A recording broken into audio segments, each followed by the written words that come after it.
Homecoming has come and gone again here on the Tech campus. We have a look at how it all wrapped up next. The university held a special event this weekend that celebrated the fall season. Find out more coming up. And the Texas Tech Red Raiders finished out homecoming week with a win against Iowa State. We'll have the score and all the details in sports. This is the MCTV Weekday Update. Welcome to the Monday edition of MCTV Weekday Update. I'm Alex Contreras. And I'm Kaylyn Smith. Last week, the Tech community celebrated one of the most spirited times of the year, homecoming. And this past weekend, the festivities wrapped up with the annual homecoming game. Before Tech took care of Iowa State, faculty, staff, students, and alumni participated in several events that got everyone fired up for the weekend. On Friday, the evening festivities kicked off with the annual homecoming parade. Members of Tech student organizations and the great community created floats using this year's theme, Wreck 'em Arcade.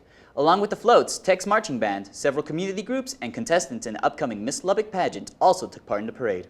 Members of this year's homecoming court were also showcased during the event. Directly following the parade, spectators and participants headed over to the United Spirit Arena for the homecoming pep rally. Attendees got their guns up and practiced cheers for the homecoming game. Tech cheerleaders and the Pom Squad headlined the event, and the marching band led attendees in the fight song and alma mater. The pep rally also featured an introduction of the Red Raider and Lady Raider basketball teams. The pep rally marks the end of Friday's event schedule. Although the bonfire was originally scheduled for 9 p.m. that night, the bonfire was canceled earlier in the day due to the chance of rain. The Tech campus didn't see any rain Friday night, but the event remained canceled as a precaution. Most events during homecoming feature fun and exciting activities to get students excited about the weekend. But one event that takes place each year has a bit of a somber tone. The Texan Memorial, held on Thursday at the Sub-Matador Room, remembers Tech students, alumni, faculty, and staff who have passed away over the last year. Reporter Laura Ducos brings us the sights and sounds of this unique event. Hold thou thy heart before my closing eyes. Shine through the gloom and point me to the skies. Pat Gilliam, Madison Lockman, Donald Ashdown, Alex Crowder, Clive Kinghorn, June Logan. They all came to Texas Tech, got their education, and went out into the world to make a name for themselves. And the majority of them never forgot where they came from. It's my great hope that they will rest in peace and that the perpetual light will shine upon them.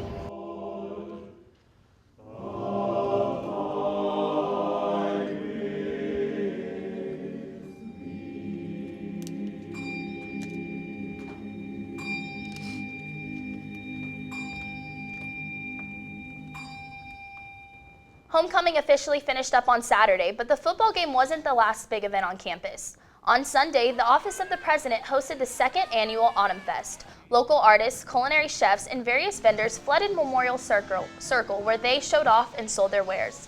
Several musicians also provided entertainment from the main stage as attendees visited the various vendor booths. The event started last year by President Nellis as a way to bring together the community to celebrate the fall season. And despite a little bit of wind, the unpredictable West Texas weather cooperated, making for a great event.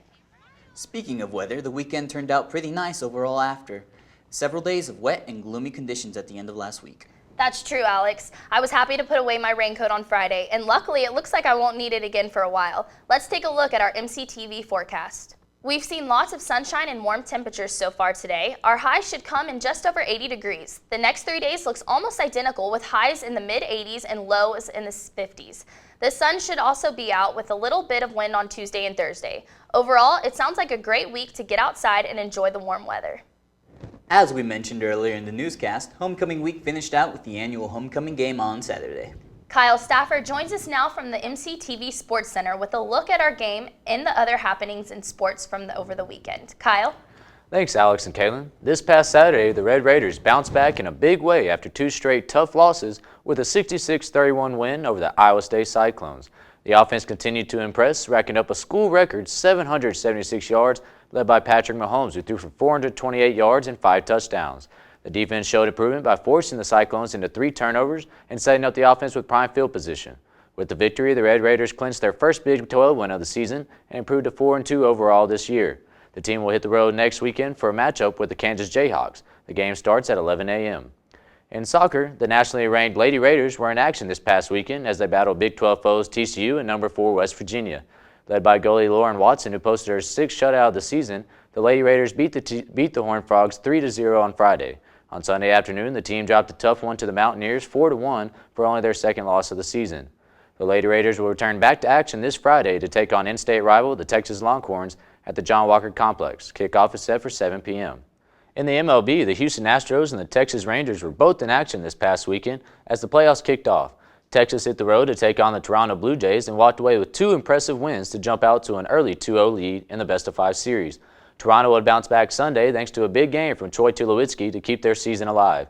Game 4 starts at 3:07 p.m. today. Over in Kansas City, the Astros, led by red-hot Kobe Rasmus, jumped out to a 1-0 advantage before blowing a 4-1 lead in Game 2, allowing the Royals to tie up the series at 1 apiece.